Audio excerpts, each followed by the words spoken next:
Minneapolis is once again thrust into the national spotlight, its streets illuminated by the harsh glare of emergency lights and news cameras. The city, still haunted by the echoes of past unrest, finds itself at the center of a new and volatile crisis. This time, the spark comes from two violent encounters involving federal ICE agents, incidents that would quickly escalate into a city-wide and soon nationwide debate over policing and justice. Both incidents, one resulting in a tragic death, the other in serious injury, unfolded in a city already grappling with deep mistrust of law enforcement, especially federal agencies operating in local neighborhoods. The first shooting left Renee Nicole Good, a U.S. citizen, dead after ICE agents claimed she used her car as a weapon.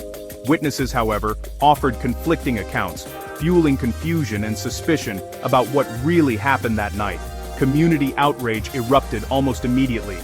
Vigils and protests sprang up across Minneapolis, with many questioning not only the necessity of lethal force, but also the broader tactics and accountability of federal agents operating in their city.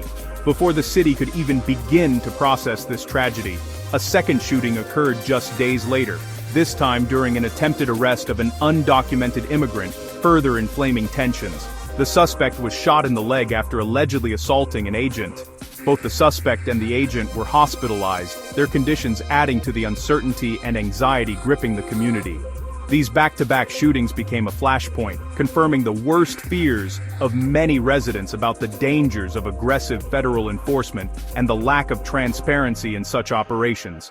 Protesters quickly filled the streets, fueled by grief, anger, and a sense of injustice. For many, these events were not isolated incidents, but part of a disturbing and ongoing pattern of violence and mistrust. The city's long-standing tensions with law enforcement boiled over, drawing national attention and prompting a dramatic response from the White House, which called for calm but also defended the actions of federal agents. Minneapolis, already scarred by the memories of past unrest and still healing from previous tragedies, now faced a new crisis, one that threatened to spiral far beyond its borders and reignite old wounds. The stage was set for a confrontation between local communities, federal authorities, and the highest levels of government. City leaders scrambled to respond, while activists demanded accountability and justice. The city's response would soon become a defining moment in the ongoing debate over policing, justice, and civil rights, a test of whether real change could emerge from tragedy.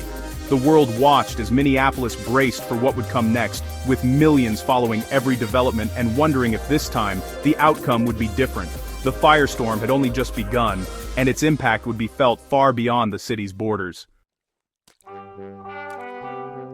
As protests escalated across the country, the streets of Minneapolis became a flashpoint for a national reckoning. Demonstrators gathered in unprecedented numbers, their voices echoing calls for justice and change. Tensions ran high as the world watched, and the atmosphere grew increasingly volatile.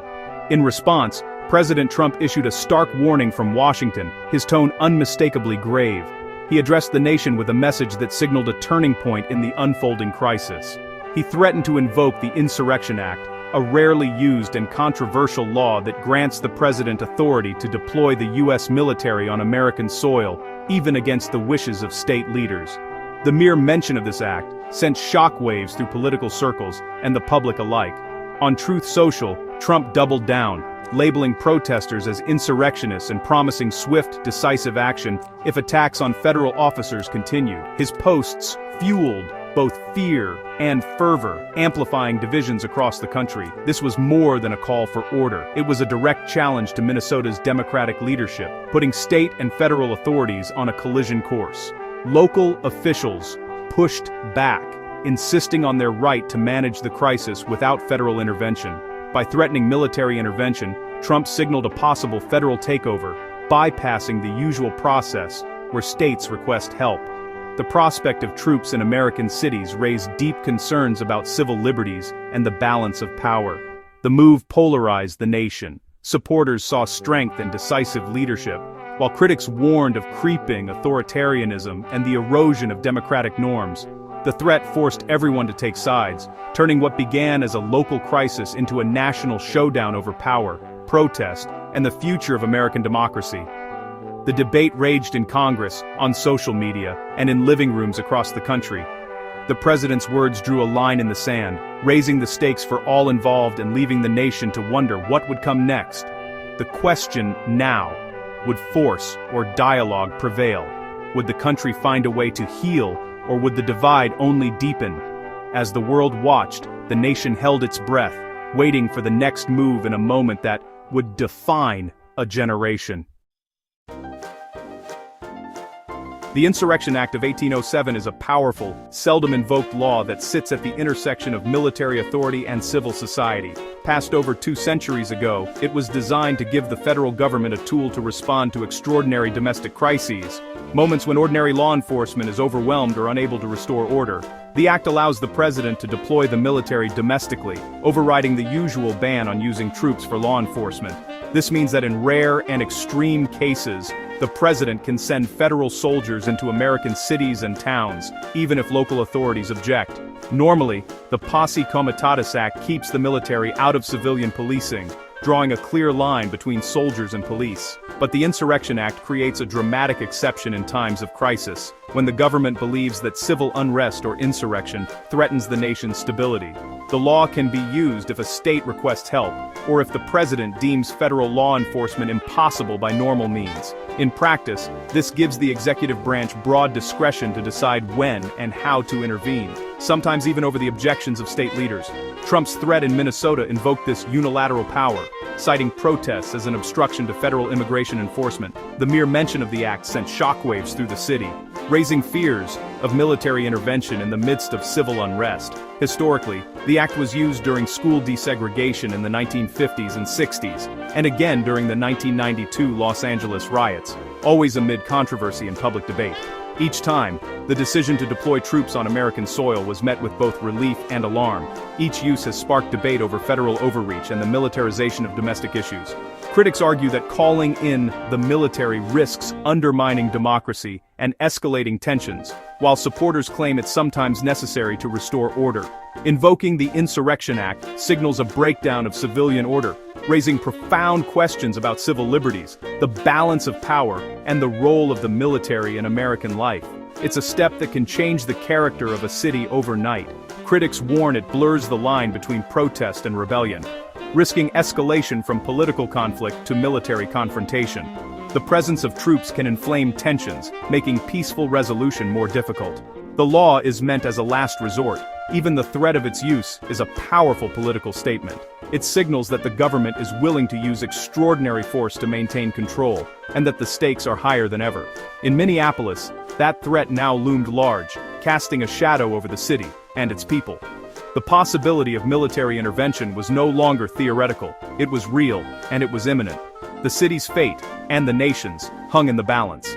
Citizens watched anxiously, wondering what would come next, and whether the Insurrection Act would be invoked in their streets. The stakes had never been higher, and the nation waited to see how history would unfold. The White House framed the Minnesota unrest as an attack on federal law enforcement. Spokesperson Abigail Jackson accused local leaders of inciting violence and undermining ICE agents. The administration painted ICE as heroes under siege, shifting focus from the shootings to the dangers agents face. Jackson listed recent arrests of violent offenders, arguing ICE protects communities from serious threats. Any opposition, they claimed, was a defense of criminals over public safety. This narrative cast protesters as anarchists and local officials as complicit, justifying Trump's threat of military intervention. The administration's message was clear: law and order must prevail. Governor Tim Walz responded with a call for calm, urging peaceful protest and condemning Trump's inflammatory rhetoric. He accused the president of stoking chaos for political gain, insisting Minnesota could handle its own crisis. Walz walked a tightrope, acknowledging community pain and demanding accountability, while also calling for order. He promised thorough investigations into the shootings and defended the right to protest. The governor's challenge was to de-escalate tensions without alienating either side. His plea was for peace, not passivity, a bid to reclaim control from both the streets and Washington. The outcome would test his leadership and the resilience of the community.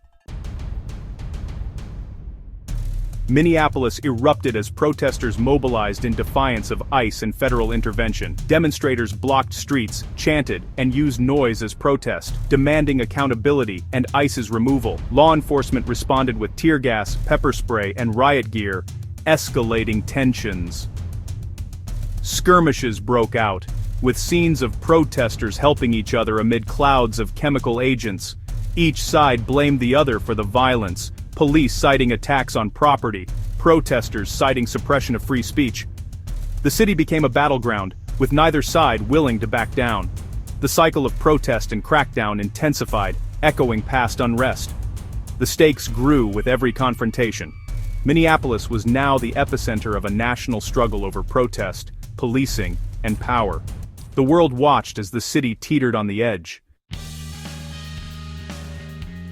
Minneapolis's protests are rooted in a recent history of trauma and mistrust. The murder of George Floyd in 2020 ignited global calls for justice and left deep scars in the city. Subsequent police killings and heavy-handed responses reinforced skepticism toward law enforcement. Activist networks forged in past crises quickly mobilized after the ICE shootings. The anger now is cumulative, a response to years of perceived injustice and broken promises. The city's wounds remain fresh, shaping every aspect of the current crisis.